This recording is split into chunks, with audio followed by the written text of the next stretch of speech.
Mr. Speaker, the President's Cabinet.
Speaker, the President of the United States.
Look over here, Mr.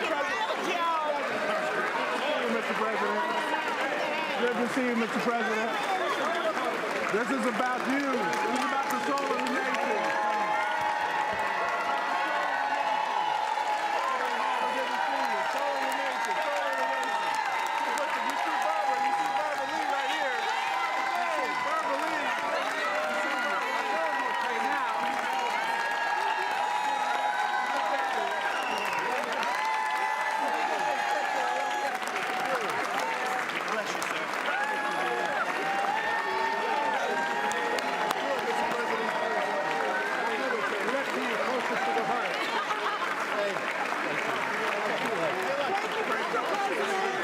Save democracy. President. I'm swapping for you. I know, Steve. Love you, Mr. President. I know, Steve. I told you before. I had your hand and I'm not today.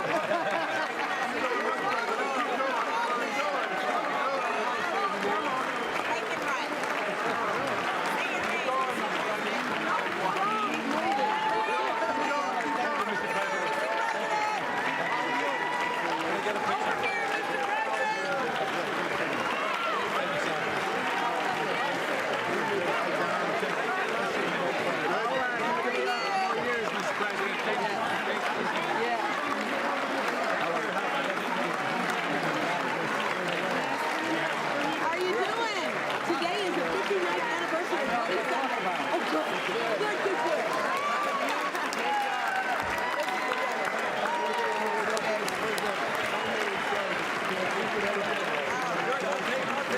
All right, Mr. President. Here we go. Oh, no. You got it? Okay. I can't. You are winning.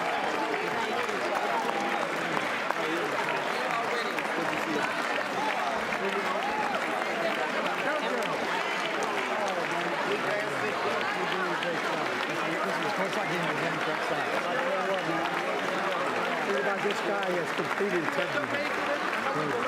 Come back. All right. This one here. Thank you for everything. We gotta get a good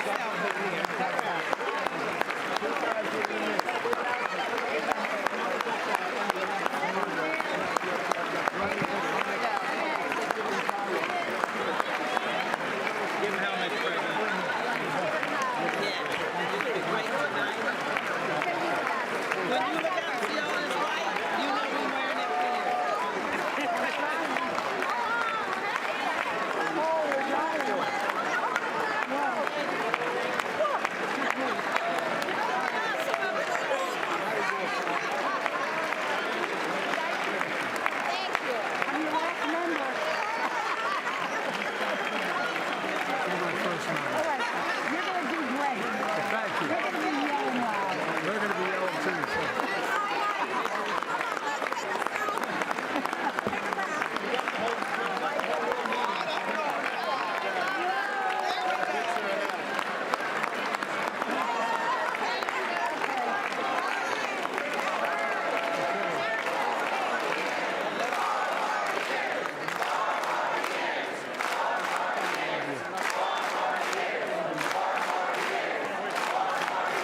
Tony.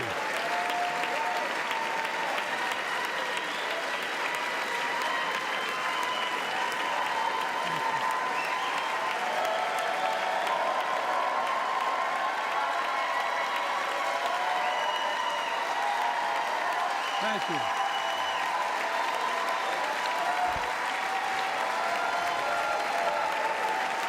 Senator Jill.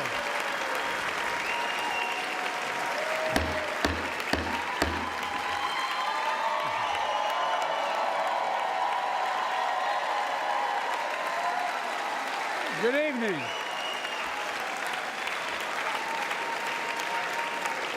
Good evening. If I were smart, I'd go home now.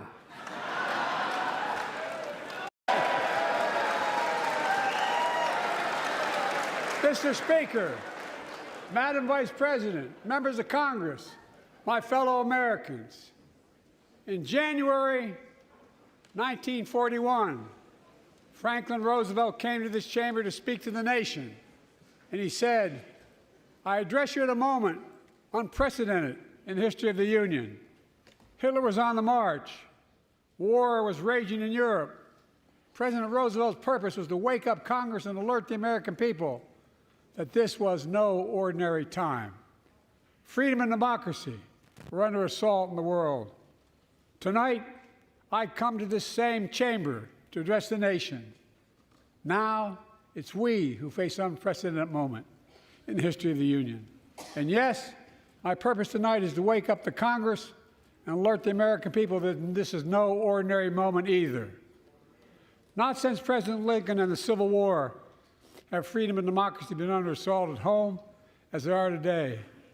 What makes our moment rare is that freedom and democracy are under attack both at home and overseas at the very same time. Overseas, Putin of Russia is on the march, invading Ukraine and sowing chaos throughout Europe and beyond. If anybody in this room thinks Putin will stop at Ukraine, I assure you he will not.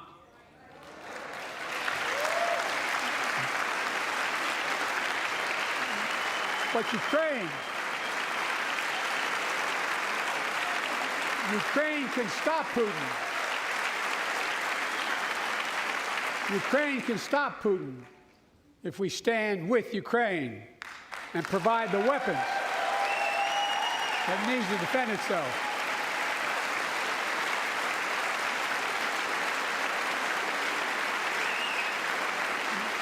That is all. That is all Ukraine is asking. They're not asking for American soldiers.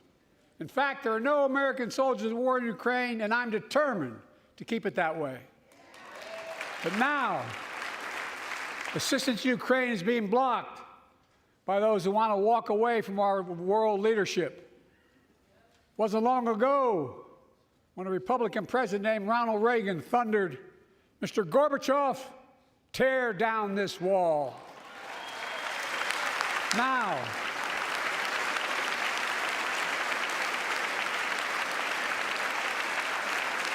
my predecessor, a former Republican president, tells Putin, quote, "Do whatever the hell you want." That's a quote. A former president actually said that, bowing down to a Russian leader. I think it's outrageous, it's dangerous, and it's unacceptable.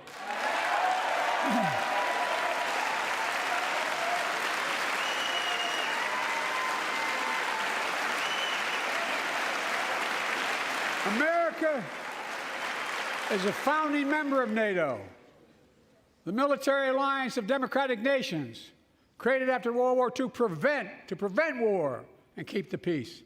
And today, we've made NATO stronger than ever. We welcomed Finland to the alliance last year. And just this morning, Sweden officially joined, and their minister is here tonight. Come here, stand up. Welcome. Welcome, welcome, welcome.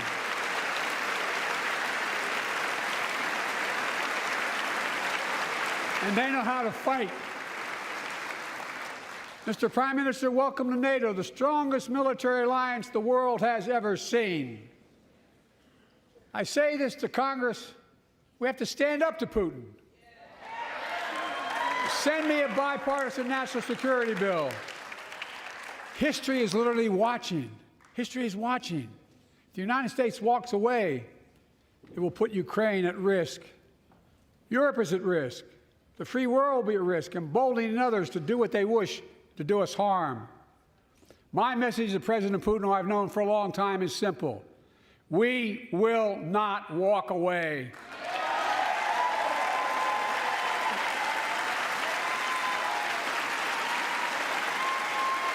We will not bow down.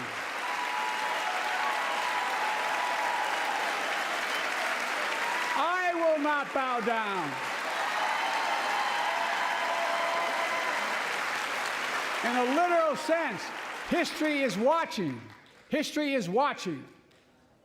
Just like history watched 3 years ago on January 6th, when insurrectionists stormed this very Capitol and placed a dagger to the throat of American democracy. Many of you were here on that darkest of days. We all saw with our own eyes the insurrectionists were not patriots. They'd come to stop the peaceful transfer of power, to overturn the will of the people. January 6th lies about the 2020 election and the plots to steal the election posed a gravest threat to U.S. democracy since the Civil War. But they failed. America stood.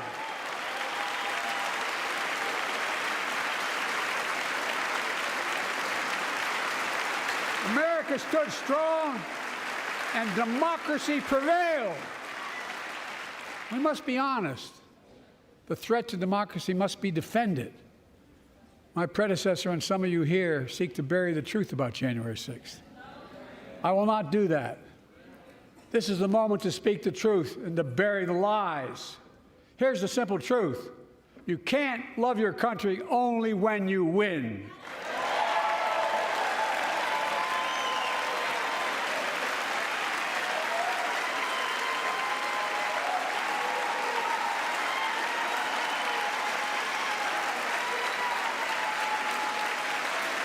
As I've done ever since being elected to office, I ask all of you, without regard to party, to join together and defend democracy.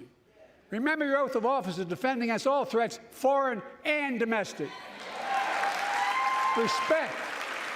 Respect free and fair elections, restore trust in our institutions, and make clear political violence has absolutely no place in America, zero place. Again, it's not hyperbole to suggest history is watching. We're watching. Your children and grandchildren will read about this day and what we do. History is watching another assault on freedom. Joining us tonight is Latoya Beasley, a social worker from Birmingham, Alabama. 14 months ago, she and her husband welcomed a baby girl thanks to the miracle of IVF. She scheduled treatments to have that second child, but the Alabama Supreme Court shut down IVF treatments across the state, unleashed by a Supreme Court decision overturning Roe v. Wade. She was told her dream would have to wait. What her family had got through should never have happened. Unless Congress acts, it could happen again. So tonight, let's stand up for families like hers. To my friends across the aisle, don't keep this waiting any longer. Guarantee the right to AVF. Guarantee it nationwide.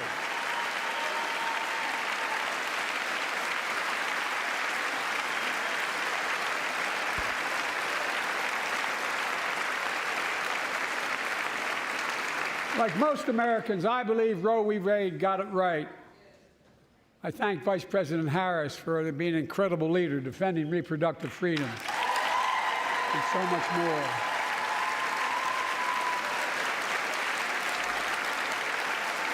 Thank you.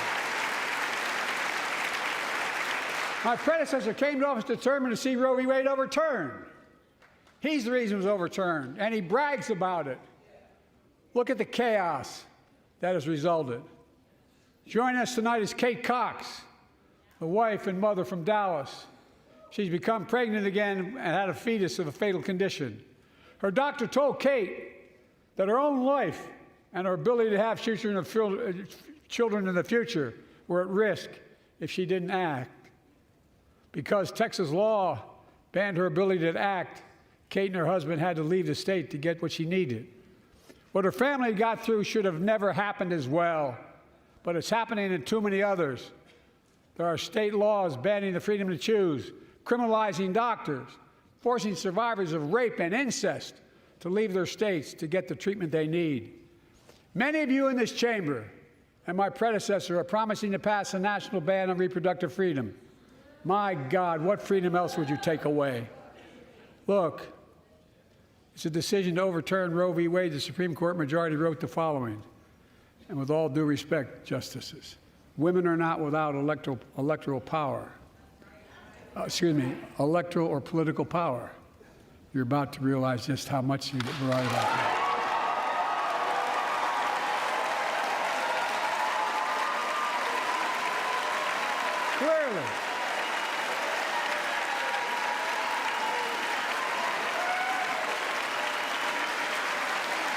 Clearly, those bragging about overturning Roe v. Wade have no clue about the power of women. But they found out when reproductive freedom was on the ballot. We won in 2022 and 2020, and we'll win again in 2024.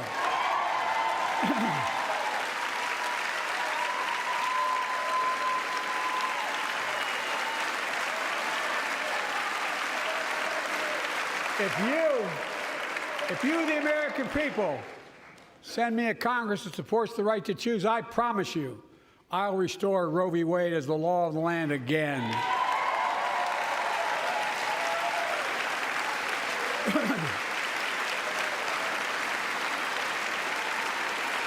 Folks, America cannot go back. I'm here tonight to show what I believe is the way forward, because I know how far we come. 4 years ago next week, before I came to office, the country was hit by the worst pandemic and the worst economic crisis in a century. Remember the fear, record losses? Remember the spikes in crime and the murder rate, raging virus that took more than 1 million American lives of loved ones, millions left behind? A mental health crisis of isolation and loneliness. A president, my predecessor, failed the most basic presidential duty that he owes to American people, the duty to care. I think that's unforgivable. I came to office determined to get us through one of the toughest periods in the nation's history. We have. It doesn't make news, but in 1,000 cities and towns, the American people are writing the greatest comeback story never told.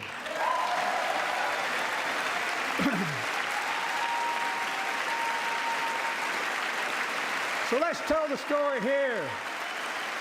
Tell it here and now. America's comeback is building the future of American possibilities, building an economy from the middle out and the bottom up, not the top down, investing in all America, in all Americans, to make sure everyone has a fair shot, and we leave no one behind. The pandemic no longer controls our lives.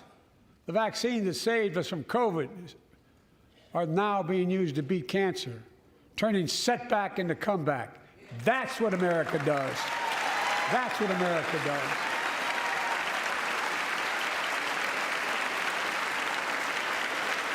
Folks, our inherited economy is on the brink. Now our economy is literally the envy of the world. 15 million new jobs in just 3 years, a record, a record. Unemployment at 50-year lows. A record 16 million Americans are starting small businesses, and each one is a literal act of hope. With historic job growth and small business growth for Black and Hispanics and Asian Americans, 800,000 new manufacturing jobs in America and counting. Where is it written we can't be the manufacturing capital of the world? We are, we will. More people have health insurance today. More people have health insurance today than ever before. The racial wealth gap is as small as it's been in 20 years. Wages keep going up. Inflation keeps coming down. Inflation has dropped from 9% to 3%, the lowest in the world and tending lower.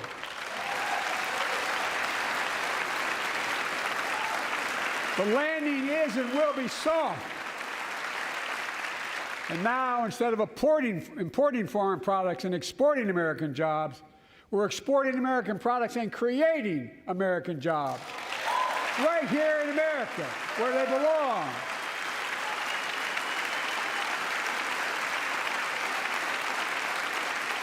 And it takes time, but the American people are beginning to feel it. Consumer studies show consumer confidence is soaring.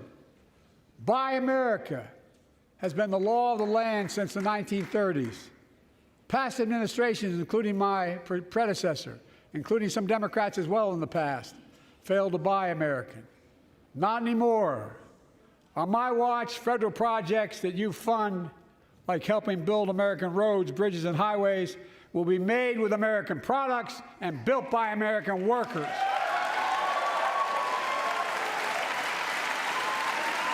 Creating good-paying American jobs.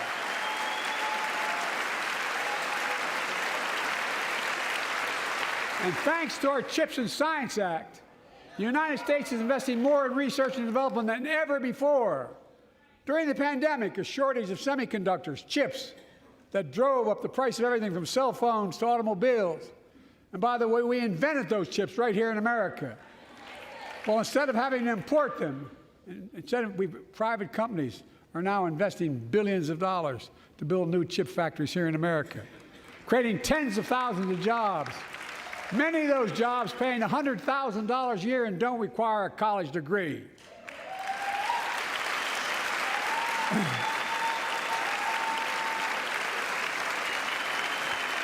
In fact, my policies have attracted $650 billion in private sector investment in clean energy, advanced manufacturing, creating tens of thousands of jobs here in America.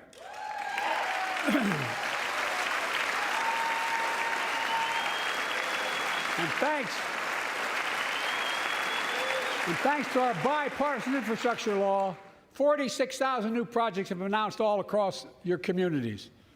And by the way, I noticed some of you strongly voted against it, or they're cheering on that money coming in. I like it. I'm with you. I'm with you. And if any of you don't want that money in your district, just let me know. Modernizing our roads and bridges, ports and airports, public transit systems. Removing poisonous lead pipes so every child can drink clean water without risk of brain damage.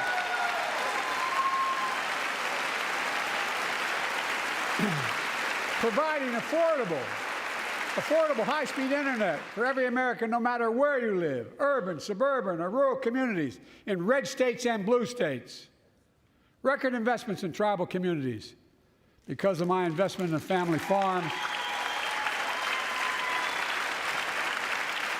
because I invested in family farms led by my Secretary of Agriculture, who knows more about this than anybody I know, we're better able to stay in the family for those farms and their children and grandchildren won't have to leave home to make a living. It's transformative. The great comeback story is Belvidere, Illinois, home to an auto plant for nearly 60 years. Before I came to office, the plant was on its way to shutting down.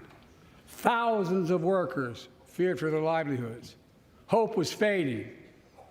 Then I was elected to office, and we raised the Belvidere repeatedly with auto companies, knowing unions would make all the difference. The UAW worked like hell to keep the plant open and get these jobs back, and together we succeeded. Instead of auto factories shutting down, auto factories reopening, and new state-of-the-art battery factories being built to power those cars there at the same.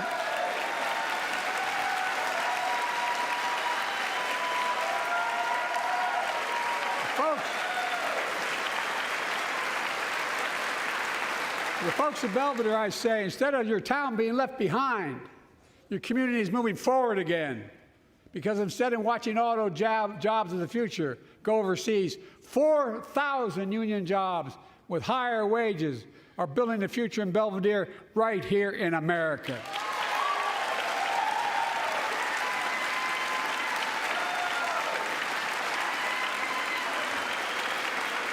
Here tonight is UAW President Shawn Fain, a great friend and a great labor leader. Shawn, where are you? Stand up.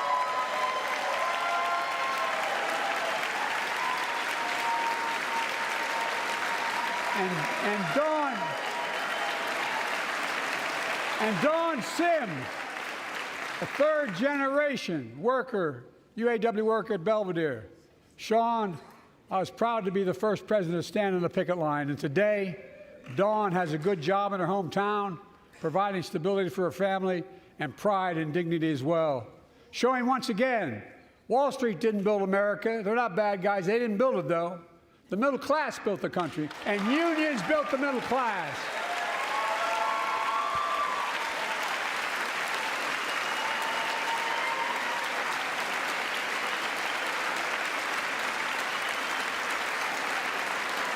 I say to the American people, when America gets knocked down, we get back up.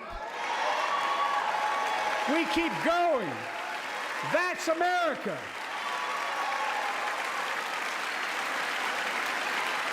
That's you, the American people.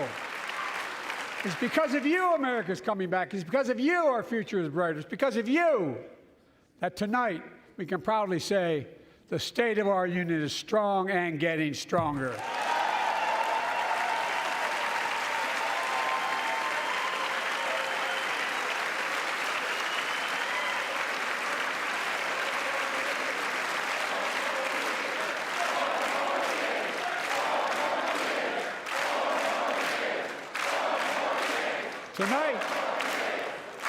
Tonight, I want to talk about the future of possibilities that we can build together. A future where the days of trickle-down economics are over, and the wealthy and the biggest corporations no longer get all the tax breaks. And by the way, I understand corporations. I come from a state that has more corporations invested than every one of your states in the state of the United States combined. And I represented it for 36 years. I'm not anti-corporation, but I grew up in a home where trickle-down economics didn't put much on my dad's kitchen table. That's why I determined to turn things around so middle class does well. When they do well, the poor go way up and the wealthy still do very well. We all do well. And there's more to do to make sure you're feeling the benefits of all we're doing. Americans pay more for prescription drugs than anywhere in the world. It's wrong, and I'm ending it.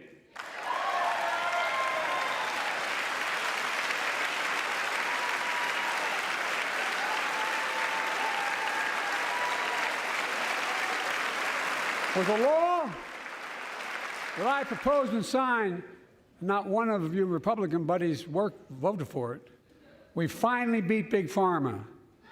Instead of paying $400 a month or thereabouts for insulin with diabetes, and it only costs $10 to make, they only get paid $35 a month now and still make a healthy profit. And I want to, but what to do next? I want to cap the cost of insulin at $35 a month for every American who needs it. Everyone.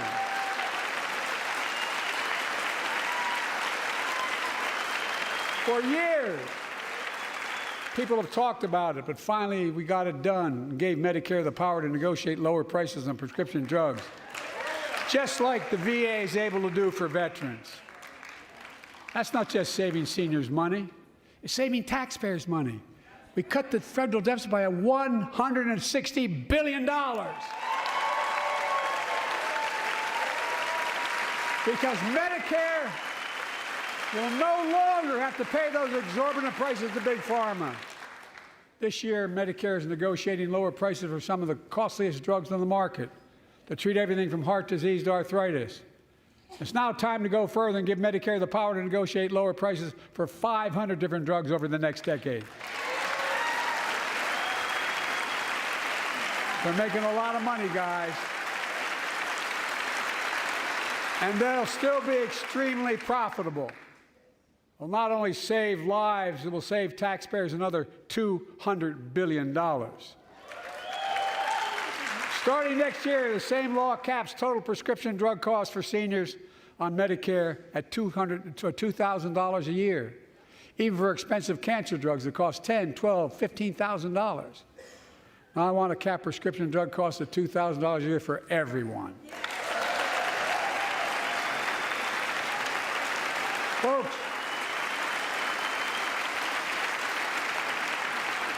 I'm going to get in trouble for saying that, but if you want to get an Air Force One and fly to Toronto, Berlin, Moscow, well, even Moscow, probably. And bring your prescription with you, and I promise you I'll get it for you for 40% the cost you're paying now. Same company, same drug, same place. Folks, the Affordable Care Act, the old Obamacare, is still a very big deal.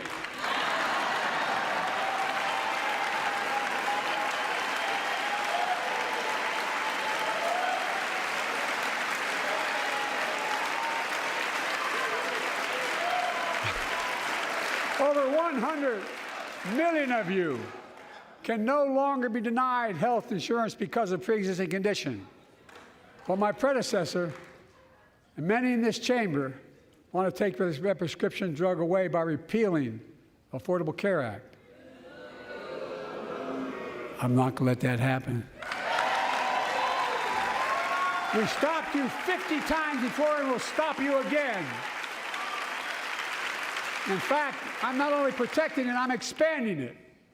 The enacted tax credits of $800 per person per year reduce health care costs for millions of working families. That tax credit expires next year. I want to make that savings permanent.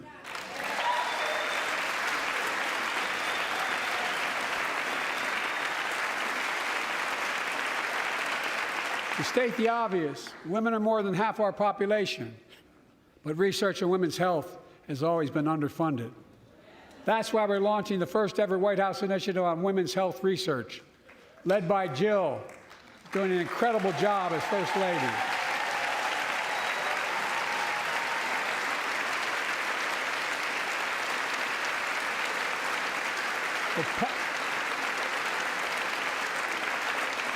So pass my plan for $12 billion to transfer women's health research and benefit millions of lives all across America.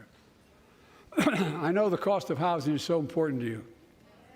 If inflation keeps coming down, mortgage rates will come down as well, and the Fed acknowledges that.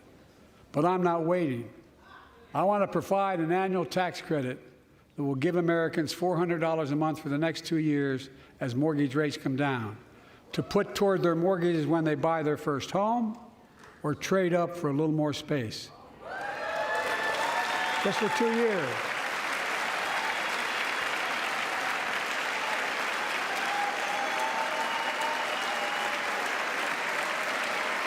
And my administration is also eliminating title insurance on federally backed mortgages.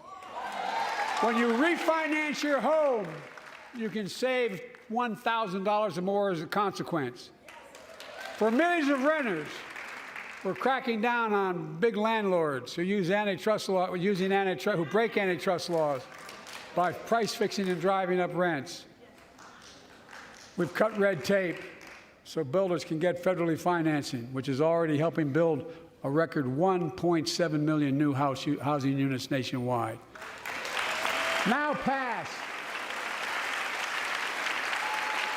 pass and build and renovate 2 million affordable homes and bring those rents down.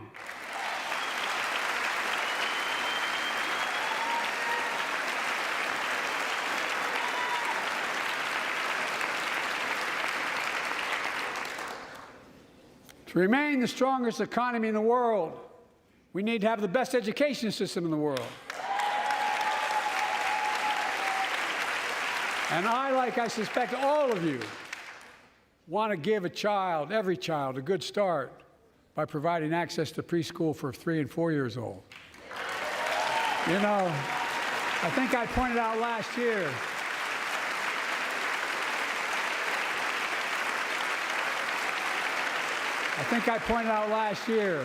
that children coming from broken homes where there's no books, they're not read to, not spoken to very often, start school, kindergarten, or first grade, having heard 1 million fewer words spoken. Well, studies show that children who go to preschool are nearly 50% more likely to finish high school, go on to earn a 2- and 4-year degree, no matter what their background is.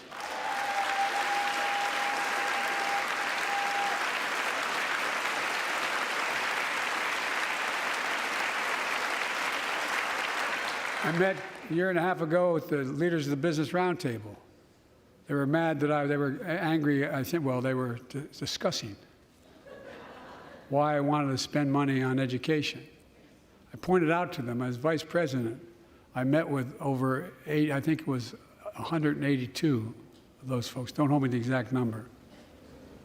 And I asked them what they need most, the CEOs. And you've had the same experience on both sides of the aisle. They say a better educated workforce, right? So I looked at them and I say, I come from Delaware. DuPont used to be the 8th largest corporation in the world. And every new enterprise they bought, they educated the workforce to that enterprise. But none of you do that anymore.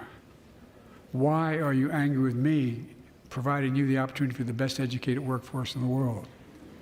And they all looked at me and said, I think you're right. I want to expand high-quality tutoring and summer learning to see that every child learns to read by 3rd grade.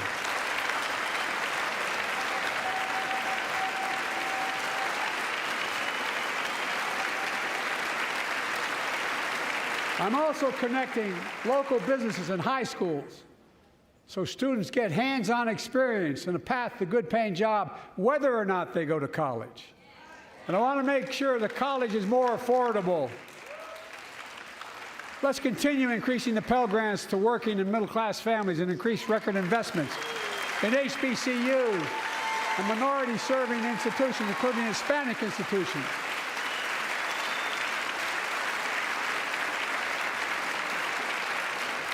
And I was told I couldn't universally just change the way in which we dealt with student loans. I fixed 2 student loan programs that already existed to reduce the burden of student debt for nearly 4 million Americans, including nurses, firefighters, and others in public service. Like Keenan Jones, a public educator from Minnesota, who's here with us tonight. Keenan, where are you? Keenan, thank you. He's educated hundreds of students so they can go to college. Now he's able to help, after debt forgiveness, get his own daughter to college.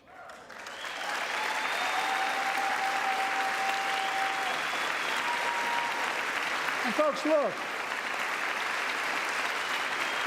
such relief is good for the economy because folks are now able to buy a home, start a business, start a family. While we're at it, I want to give public school teachers a raise.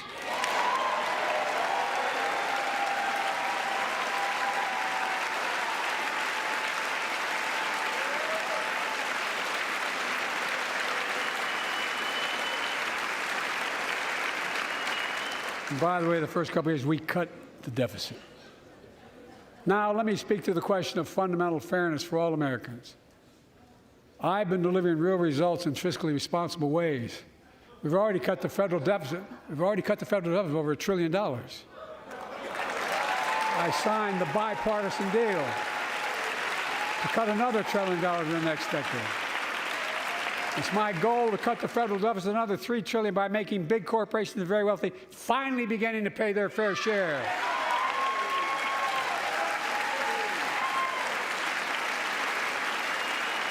Look, I'm a capitalist. If you want to make or can make $1 million or millions of bucks, that's great. Just pay your fair share in taxes. A fair tax code is how we invest things to make this country great. Healthcare, education, defense, and so much more. But here's the deal. The last administration enacted a $2 trillion tax cut, overwhelmingly benefit the top 1%, the very wealthy and the biggest corporations, and exploded the federal deficit. They added more to the national debt than any presidential term in American history. Check the numbers. Folks at home, does anybody really think the tax code is fair? No. Do you really think the wealthy and big corporations need another $2 trillion tax break? No. I sure don't. I'm going to keep fighting like hell to make it fair. Under my plan, nobody earning less than $400,000 a year will pay an additional penny in federal taxes. Nobody, not one penny. And they haven't yet. In fact, The child tax credit I passed during the pandemic cut taxes for millions of working families and cut child poverty in half. Restore that child tax credit. No child should go hungry in this country. The way to make the tax code fair is to make big corporations and the very wealthy begin to pay their fair share. Remember in 2020, 55 of the biggest companies in America made $40 billion and paid zero in federal income tax. Zero. Not anymore. Thanks to the law I wrote and we signed, big companies have to pay a minimum of 15%. But that's still less than working people pay in federal taxes. It's time to raise corporate minimum tax to at least 21%.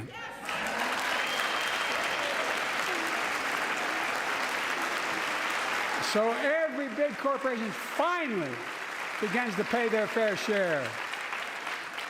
I also want to end tax breaks for big pharma, big oil, private jets, massive executive pay when it's only supposed to be $1 million that could be deducted. They can pay them $20 million if they want, but deduct $1 million. End it now. You know, there are 1,000 billionaires in America. You know what the average federal tax is for those billionaires? No. They're making great sacrifices, 8.2%. That's far less than the vast majority of Americans pay. No billionaire should pay a lower federal tax rate than a teacher, a sanitation worker, or a nurse.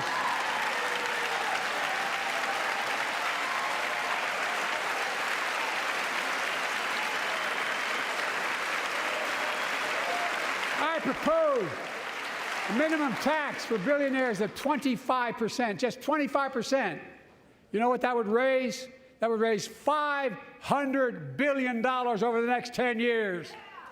And imagine what that could do for America. Imagine a future with affordable child care. Millions of families can get what they need to go to work to help grow the economy. Imagine a future with paid leave, because no one should have to choose between working and taking care of their sick family member. Imagine the future of home care and elder care, and people living with disabilities so they can stay in their homes and family caregivers can finally get the pay they deserve. Tonight, let's all agree once again to stand up for seniors. Many of my friends on the other side of the aisle want to put Social Security on the chopping block. If anyone here tries to cut Social Security, Medicare, or raise the retirement age, I will stop you.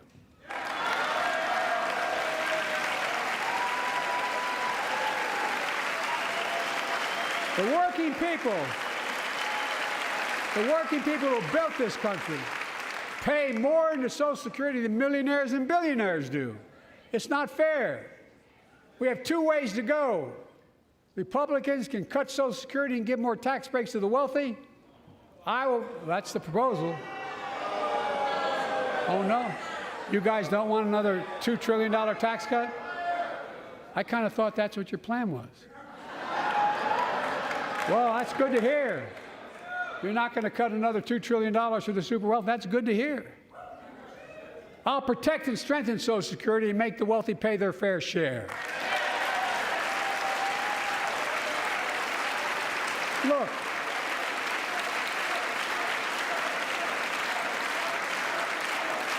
too many corporations raise prices to pad their profits, charging more and more for less and less. That's why we're cracking down on corporations that engage in price gouging and deceptive pricing, from food to health care to housing. In fact, the snack companies think you won't notice if they change the size of the bag and put a hell of a lot fewer, same size bag, put fewer chips in it. No, I'm not joking. It's called shrinkflation. Pass Bobby Casey's bill and stop this. I really mean it.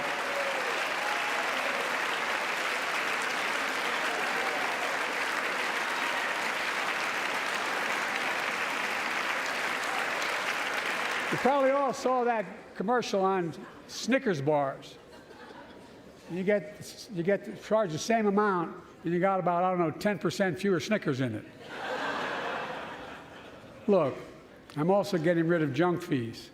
Those hidden fees at the end of your bill that are there without your knowledge. My administration announced we're cutting credit card late fees from $32 to $8.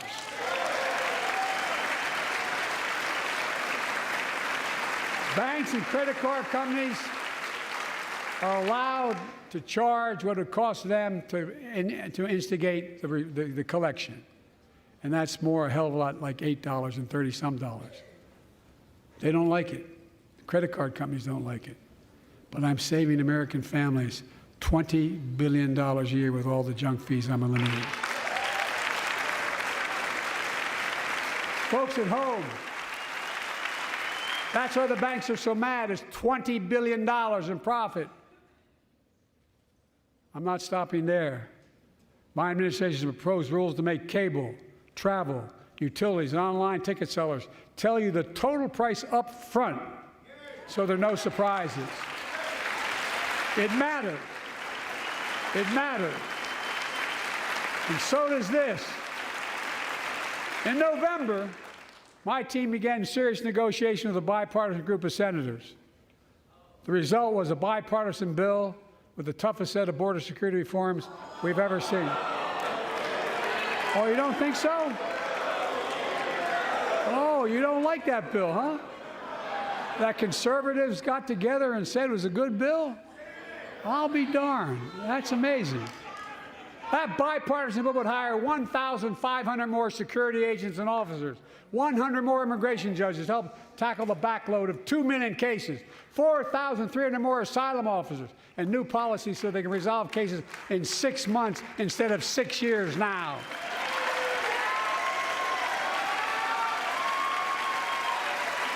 What are you against?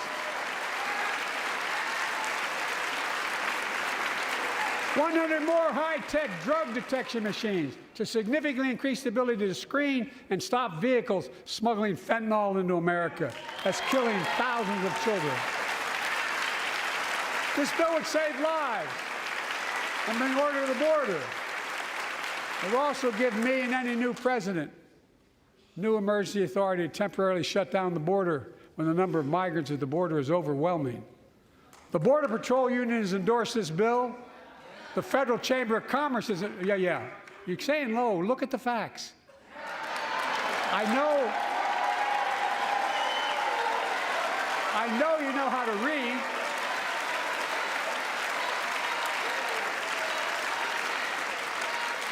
I believe that given the opportunity for a majority in the House and Senate would endorse the bill as well, a majority right now. But unfortunately, politics has derailed this bill so far. I'm told my predecessor called members of Congress in the Senate to demand they block the bill. He feels political win, he viewed it as would be a political win for me and a political loser for him. It's not about him, it's not about me. I'd be a winner, not really.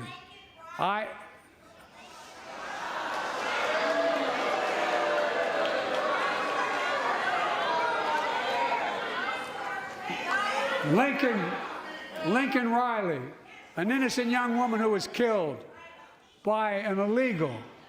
That's right. But how many of the thousands of people being killed by illegals? To her parents, I say, my heart goes out to you, having lost children myself. I understand. But look, if we change the dynamic at the border, people pay these smugglers $8,000 to get across the border because they know if they get by and let into the country, it's 6 to 8 years before they have a hearing. And it's worth taking the chance of the $8,000. But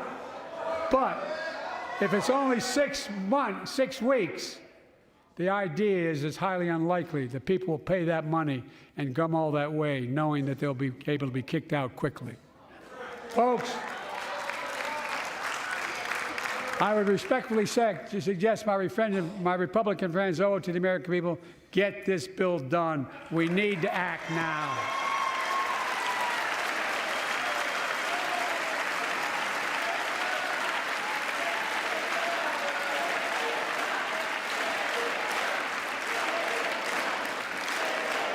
And if my predecessor is watching, instead of paying politics and pressuring members of Congress to block the bill, join me and telling the Congress to pass it. We can do it together, but that's what he apparently here's what he will not do.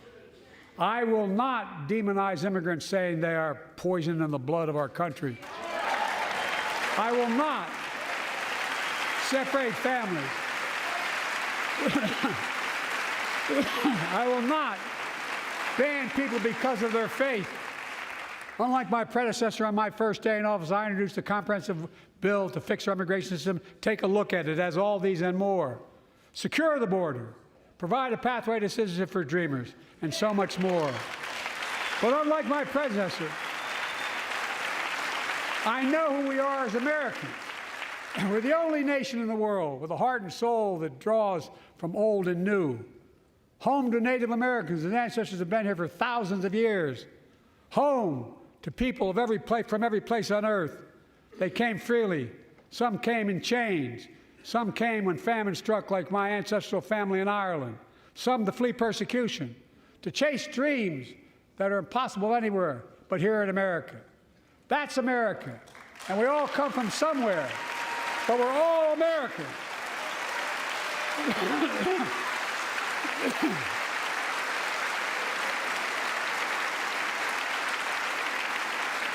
Look, folks, we have a simple choice. We can fight about fixing the border, or we can fix it. I'm ready to fix it. Send me the border bill now.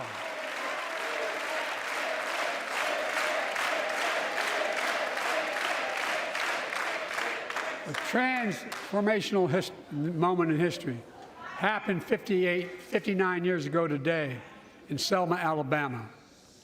Hundreds of foot soldiers for justice marched across the Edmund Pettus Bridge, named after the Grand Dragon of the Ku Klux Klan, to claim their fundamental right to vote.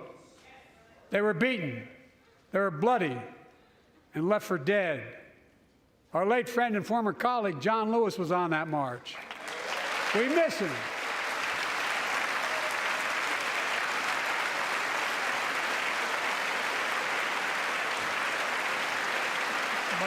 Joining us tonight are other marchers, both in the gallery and on the floor, including Betty Mae Fikes, known as the voice of Selma. The daughter of gospel singers and preachers, she sang songs of prayer and protest on that bloody Sunday to help shake the nation's conscience. 5 months later, the Voting Rights Act passed and was signed into law.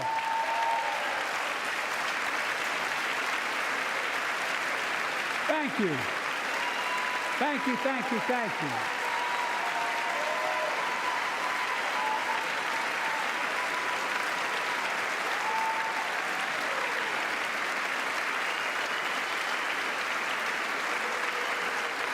But 59 years later, there are forces taking us back in time. Voter suppression, election subversion, unlimited dark money, extreme gerrymandering. John Lewis is a great friend to many of us here, but if you truly want to honor him and all the heroes who marched with him, then it's time to do more than talk. Pass the Freedom to Vote Act, the John Lewis Voting Rights Act.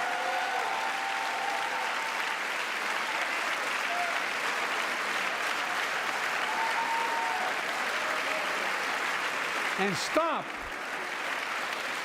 denying another core value of America, our diversity across American life. Banning books, it's wrong. Instead of erasing history, let's make history. I want to protect fundamental rights. Pass the Equality Act. And my message to transgender Americans, I have your back. Pass the PRO Act for workers' rights. Raise the federal minimum wage, because every worker has a right to a decent living more than $7 an hour. We're also making history by confronting the climate crisis, not denying it. I don't think any of you think there's no longer a climate crisis. At least I hope you don't. I'm taking the most significant action ever on climate in the history of the world. I'm cutting our carbon emissions in half by 2030, creating tens of thousands of clean energy jobs like the IBEW workers building and installing 500,000 electric vehicle charging stations. Conserving 30% of America's lands and waters by 2030. And taking action on environmental justice fence line communities smothered by the legacy of pollution. And patterned after the Peace Corps and AmeriCorps, I launched the Climate Corps to put 20,000 young people to work in the forefront of our clean energy future. I'll triple that number in a decade.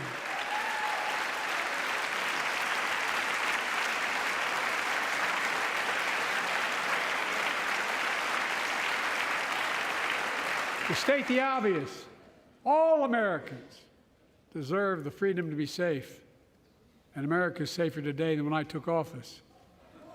Year before I took office, murder rates went up 30%.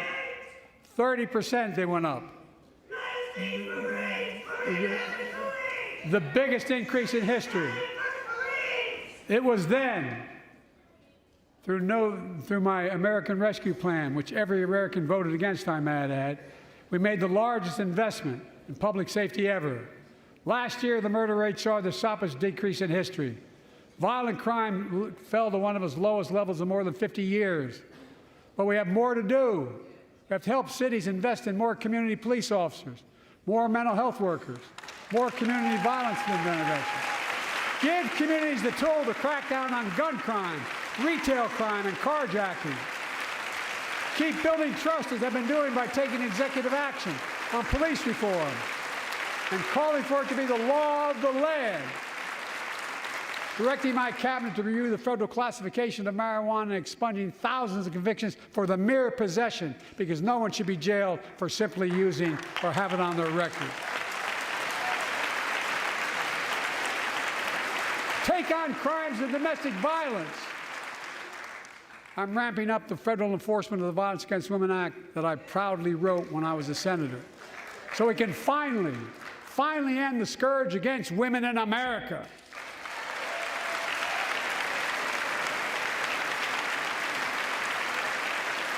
There are other kinds of violence I want to stop. With us tonight is Jasmine, whose 9-year-old sister Jackie was murdered with 21 classmates and teachers in an elementary school in Uvalde, Texas. Very soon after that happened, Jill and I went to Uvalde for a couple of days. We spent hours and hours with each of the families. We heard their message, so everyone in this room, in this chamber, could hear the same message. The constant refrain, and I was there for hours meeting with every family. They said, do something. Do something. Well, I did do something by establishing the first ever Office of Gun Violence Prevention in the White House, that the Vice President is leading the charge. Thank you for doing it. Meanwhile,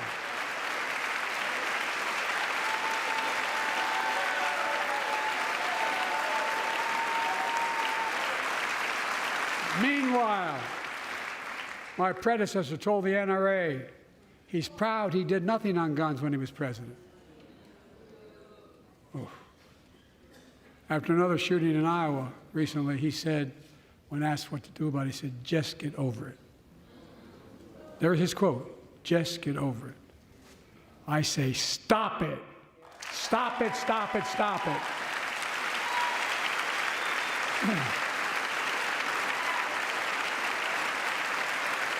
I'm proud we beat the NRA when I signed the most significant gun safety law in nearly 30 years because of this Congress. We now must beat the NRA again. I'm demanding a ban on assault weapons and high-capacity magazines. Pass universal background checks. None of this